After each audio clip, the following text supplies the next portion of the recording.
আমি 3 নম্বৰটো কি কৰিম 3 নম্বৰ যেটো নেম ৰিঅ্যাকশন আছে আমাৰ 3 নম্বৰ নেম ৰিঅ্যাকশনটো হ'ল বাল-সিমেন ৰিঅ্যাকশন বাল-সিজমেন বুলিও কয় বাল-সিমেন বুলি কয় যি ধৰে আৰু আপোনালোকে BAL বাল SCHI বাল-সিমেন ৰিঅ্যাকশন ঠিক আছে বাল-সিমেন ৰিঅ্যাকশন এই ৰিঅ্যাকশনটো আমি কি ধৰণে কৰিব পাৰোঁ ইয়াত আছে কি আমি একে ডাইজেনিয়াম সল্টৰ পৰাই ফৰ্ম কৰিম যেটো আমি ডাইজেনিয়াম সল্ট কেইটা শিকি আছো ডাইজেনিয়াম সল্ট লগ ডাইজেনিয়াম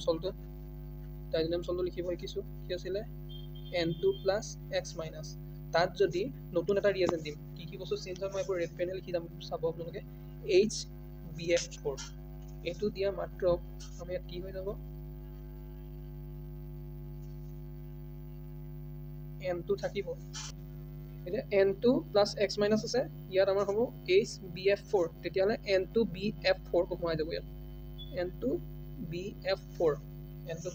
খালি এটো প্লাসত থাকিব এটো মাইনাসত থাকিব লগতে ইফালে ইয়াক আকৌ যদি আৰু অলপ হিট কৰো হিট কৰি দিও হিট কৰিলে এটা বস্তু ওলাব কি হৈ যাব F plus BF3 plus N2 এটো হল আমাৰ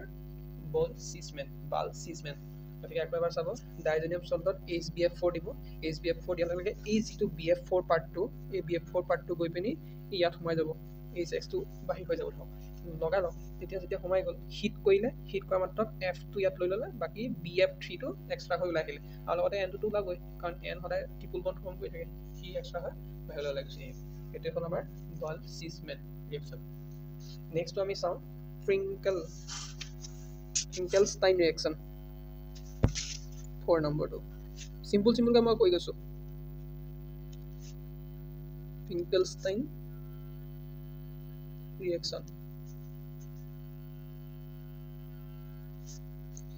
ফ্ৰিঙ্কেলষ্টাইন ৰিঅ্যাকশনৰ পৰা কি কৰিব পাৰি কি বস্তু প্ৰিপেয়াৰ কৰিব পাৰি ফ্ৰিঙ্কেলষ্টাইনৰ পৰা এলকাইল আয়োডাইড প্ৰিপেয়াৰ কৰিব পাৰি এলকাইল আয়োডাইড মানে কি এলকাইল গ্ৰুপৰ সদায় আমি আৰ ধৰো আৰু লগত আই ধৰক কিবা যদি আই থকা বস্তু এটা বনাবলগীয়া হয় ফ্ৰিঙ্কেলষ্টাইন ৰিঅ্যাকশনটো আমি কৈ দিলে আমাৰ ওলাই যাব এটা আমি ফ্ৰিঙ্কেলষ্টাইনৰ কাৰণে আমি কি লগাম প্ৰথম কথা RX লৈ ললে X মানে কলুৱে ক্লোৰিন ব্ৰোমিন আয়োডিন যি থাকে তাৰ লগত আমি সোডিয়াম আয়োডাইড দিলো সোডিয়াম আয়োডাইড দিয়াৰ লগে লগে ওলাই যাব কি আমাৰ এইটো NaX ওলাই গুচি যাব এই পাৰ্টটো ওলাই গুচি যাব তেতিয়া এই বন্ডৰ লগত এটা লগ হৈ যাব তাৰ মানে ওলাই যাব RI যেটো প্ৰিপেয়াৰ কৰিব দিছো NaX গতিকে X টো আমি কি আছে জানো না কৈছা থাকো আৰু ClBr এই ধৰণে আমি কৰিব পাৰো এতিয়া আমি কলুৱে যে ফ্ৰিঙ্কেলষ্টাইনৰ পৰা কি প্ৰিপেয়াৰ কৰিব পাৰি ফ্ৰিঙ্কেলষ্টাইনৰ পৰা এলকাইল আয়োডাইড এইকেইটা লিখি দিছো ফ্ৰিঙ্কেলষ্টাইনৰ পৰা alkyl iodide prepare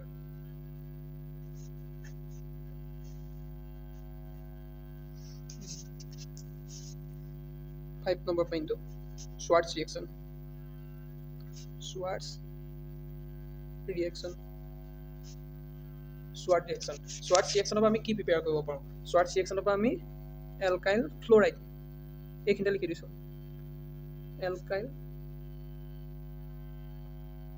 fluoride prepare কৰিব পাৰো প্ৰিপেয়াৰ এলকাইল ফ্লোৰাইড মানে এলকাইল মানে R আৰু লগত F লাগি থকাটো উলিয়াব পাৰিলে হৈ গ'ল এটা R লগত F লাগি থকাটো উলিয়াবলৈ কোপা কৰিব পাৰিম এলকাইল হেলাইড পাই পাৰিম যেটো এলকাইল হেলাইড মানে আমি RX ধৰুৱে প্লাস এইখিনিত কেইটামান বস্তু আছে হেগিটা ইউজ কৰিলে আপুনি ওলাব মই এটা ধৰি দিছো AgF যদি দিয়ে তেতিয়া আমাৰ ৰিঅ্যাকশনটো কি হ'ব RF ওলাই যাব এটো AgX ওলাই যাব AgX লাগি যাব RF লাগি যাব গতিকে আপুনি এই জায়গাকিটা AgF ৰ জায়গাত কি দিব পাৰিব চাৰিটামান বস্তু আছে এইকিটা নাম দিলে হৈ AgF দিব পাৰিব বা Ag2F2 দিব পাৰিব CO2F2 দিব পাৰিব SbF3 দিব পাৰিব এইকিটা দিলে হৈ গ'ল গতিকে এইকিটা বস্তুৱে আমি দিলে হৈ গ'ল গতিকে আমি এটা কথা গম পালো যে ফ্ৰিঙ্কেলষ্টাইনত যদি আমি দিও ফ্ৰিঙ্কেলষ্টাইনটো কৰো তেতিয়া আমাৰ কি ওলাব আয়োডিন ওলাব আয়োডাইড যিটো আয়োডাইড ফৰ্ম হ'ব আৰু যদি শ্বাৰ্টছ ৰিয়েকশ্যন কৰোঁ শ্বাৰ্টছ ৰিয়েকশ্যন কৰিলে আমি কি ওলাব এফ ওলাব গতিকে এই এনেকুৱা শব্দ কিছুমান য'ত এফ এফ মানে নামটো চালাব মই ট্ৰিকত মনত ৰাখোঁ কেনেকৈ এফ ফ্ৰিংকেলষ্টাইন এফটো আছে নহয় গতিকে এফটো জেগাত থাকিলে আই হ'ব শ্বাৰ্টছ থাকিলে শ্বাৰ্টছটো ফাৰ্টছ ধৰক এইটো ফাৰ্টছ মই নিজে বনাব নাম কিছুমান ফাৰ্টছ হ'লে এফ এইটো ধৰণে মই মনত ৰাখোঁ কিছুমান বস্তু গতিকে আপোনালোকে ৰাখিব ট্ৰাই কৰিব তেনেকৈ গতিকে এতিয়া আমি এটা কথা গম পালোঁ যে যদি আমি এটা ইম্পৰ্টেণ্ট কথা এটা কওঁ ফ্ৰিংকেলষ্টাইন আৰু শ্বাৰ্টছ ৰিয়েকশ্যন দুটাক আমি হেলোজেন এক্সচেঞ্জ ৰিয়েকশ্যন বুলি কোৱা হয় 4 and নাম নিলিখোঁ আৰু 4 and 5 এই ৰিয়েকশ্যন দুটাৰ আমি কি বুলি কওঁ হেলোজেন এক্সচেঞ্জ ৰিয়েকশ্যন সেইটো বুলি আমি কোৱা হয়